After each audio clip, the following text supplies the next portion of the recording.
मित्रांनो, माझे नाव जितेंद्र गुप्ता आहे। मी इयत्ता 9वीत शिकत आहे। मी आणि माझे बाबा आम्ही दररोज वृत्तपत्र वाचतो।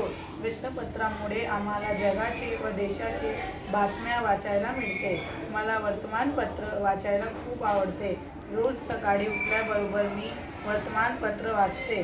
आजच्या वर्तमानपत्रात मला पहिल्याच पानावर औद्योगिक क्षेत्राच्या बातम्या दिसल्या। त्याचबरोबर मला राष्ट्रपती द्रौपदी मुर्मूचे महिलांवर कृतज्ञता व्यक्त केली होती ते पण दिसल्या।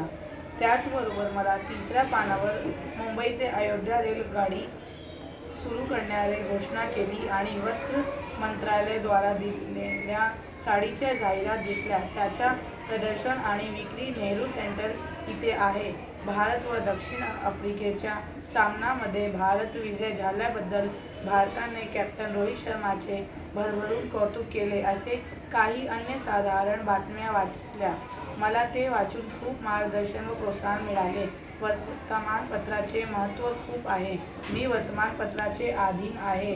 वर्तमानपत्रात मला खेळ, औद्योगिक, हेल्थ, तंत्रज्ञान, राशी, भविष्य, करिअर इत्यादीचे ज्ञान मिळाले। माझ्या मतानुसार सगळ्यांना वर्तमानपत्र वाचायचे कारण त्यामुळे खूप ज्ञान व मार्गदर्शन मिळते। धन्यवाद।